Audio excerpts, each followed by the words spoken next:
What's up, YouTube? What's cool? What's groovy? What's happening? So, I have something that's on my mind. So, I went to a conference, I went to an event, and I'm stuck. I am confused. I do not know how people network. I thought I had it, but then today I was proven wrong. I do not know why, but I tried really, really hard, and all I did was get ignored. I'm gonna keep this very simple and very short and sweet because I'm sure all y'all know the deal. All y'all know the dealio. All y'all done been through this. I'm sure the most influential and most quoted people and most amazing people, even the most beautiful people, the smartest people have been through this. Where you go to talk to people, you go to make either to try and make new friends or network, right? With people, and you just kind of get rejected for no particular reason whatsoever. And that is what happened to me today, and it was very frustrating. So it was a conference, and interestingly enough, it was about inclusion and diversity.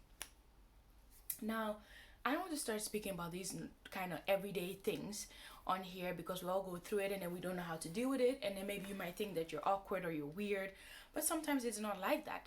But I'm trying to pinpoint what it is then. If it's not like that, because, well, I know I ain't weird, okay? You know, it ain't me, it's them.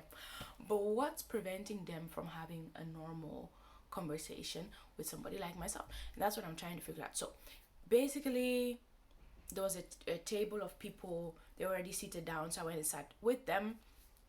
And then there were tea breaks, and I'll chat to people like in the queue. And I spoke to one of the speakers, and I was like, oh, that was really amazing. It was really inspiring. But then the conversation was very like short.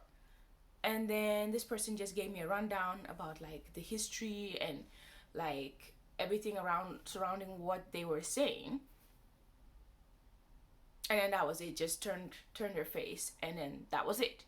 But we also had some speaker talk about merging your personal life with your professional life and putting the two together. So like when you're in the workplace, try and find a way to also bring your personal life, not like things you don't want to share obviously, but just bring a bit of your personal life to some conversations. Like show your personality, show who you are outside of your work, outside of your uniform, outside of your badge, that kind of thing, so that people can relate to you and you can have things to talk about. Even if people do not relate to you and do not have the family home in a nice island somewhere, or don't have dogs, or don't have certain things that they might talk about, I don't know, you could still learn something from it, and it's a conversation point.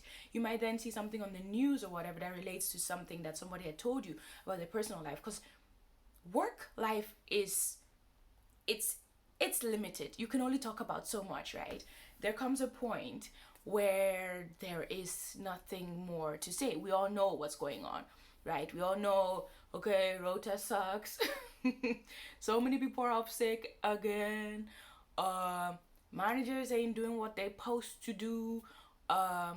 People employed aren't doing what they're supposed to do.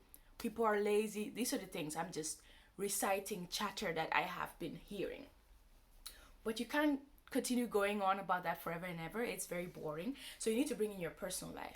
Anyway, so I was trying to talk to this woman, and I was open. I was ready to, bear some stuff.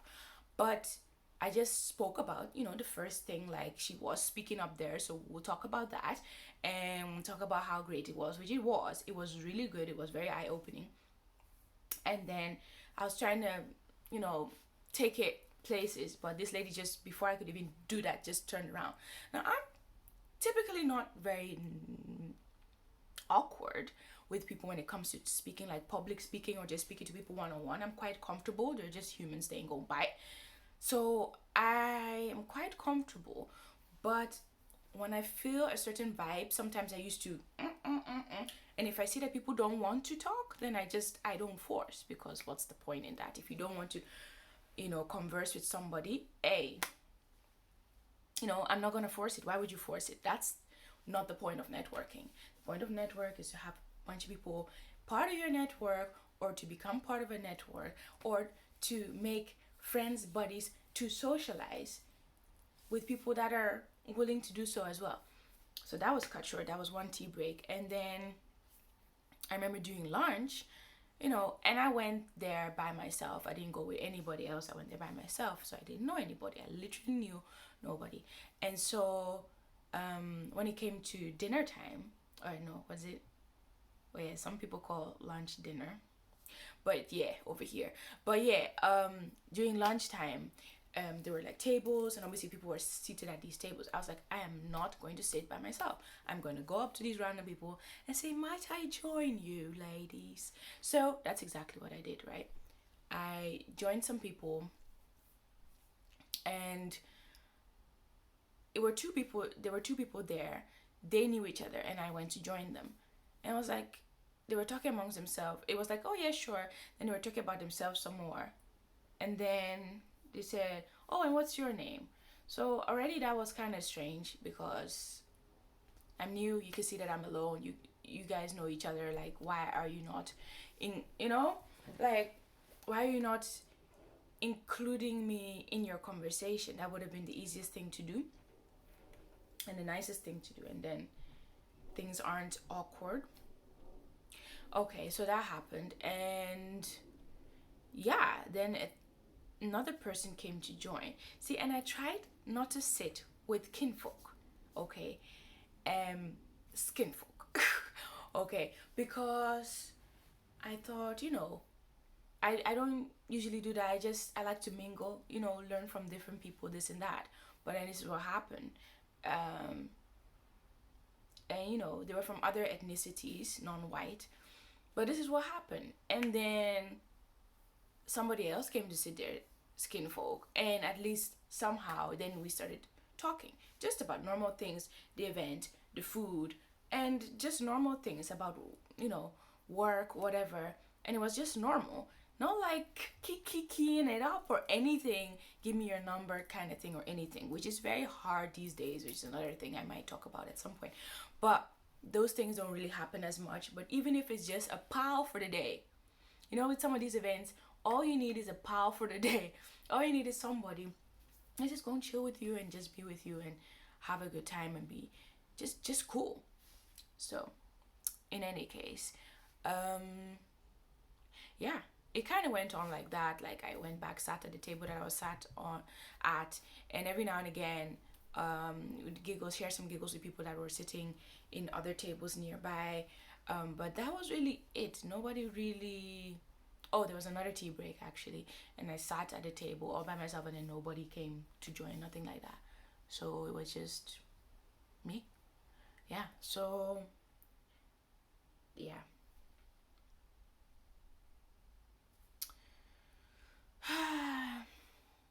It's interesting. I don't know what else to say about it. Just that it's really strange, and I know that we've all been through these things before. But the thing is to never stop trying, because it's been a while since I've actually experienced it like this, where it is so evident that, or even I would ask people some question like, where is this, where is that, and it was like completely like, I'm trying to understand what it is, because it's not like I'm like soft spoken or anything. I would raise my voice, I would speak up, but ignored. People did not come to sit with me. People did not include me in any conversation, and I had to do most of the work, and I literally got nothing back out of it. So it was the saddest thing, especially at an event that's talking about inclusion. It was sad. Yeah. And you know what? I'm even the type of person that would usually go out and find somebody, maybe somebody who organized the event, or somebody, even the people that I was sitting with. I actually wanted to tell them that, look, I've been sitting here for 15 minutes now, and you've just been talking amongst yourself. Like, this is all about inclusivity and all the rest of it. And I've just been sat here, and you've just been carrying on your conversation. So how is this person? How is that person? Things that I would never be able to have any input in, or never be able to understand what is going on. So yeah, very, very strange. Very strange. Usually I would mention this actually to the people themselves, because I'm not afraid to do that, but I don't actually remember what happened. I think at some point one had gone away, and then other people had joined in, and I was not going to say all this in front of other people that had nothing to do with it. And then later they scattered, and I didn't see them anymore. So it is what it is. All I know is to keep pursuing, keep at it. When I go to other events, I will continue to try and network and talk to people, even if you don't want to talk to me. I mean, yeah, just gotta try, gotta keep on keeping on. But that is how you do it, because I went to another event, and this is ages ago, and there were people just standing around talking. And again, I went by myself, I did not know anybody. And you know how it is when people are talking, they're talking amongst themselves, they already know each other. And I realized that the best way to get in there was to say, do you mind if I join you? That is always the best question to ask, because 9 times out of 10, 10 times out of 10 actually, they'll say, oh sure, even though they don't know what you're about, they don't know who you are. People are, intrigued, and they just would like to, spend time getting to. People actually do want to network at these events, but not where I went today. For some reason, people were happy with their groups that they knew already and their cliques. So anyway, that's my 2 cents. That's what I wanted to share. I don't know if you have any networking tips. Let me know. All I know is that I'm not gonna stand down. I'm not gonna, look at the floor and be in a corner somewhere. I'm just gonna continue to keep on keeping on. That's what I'm going to do. Won't let it put me down. And I suggest you do the same thing. Now, if you're not subscribed already, I don't really know what you're doing, because over here we got videos about everything. It's a lifestyle channel. Okay, so whatever you do, make sure you hit stomp and turn that subscribe button, and make sure you hit the notification bell as well whilst you're at it, and join this happy family. Hope to see you in the next one. Until then, make time glorious life. It's time to start living it right. God bless.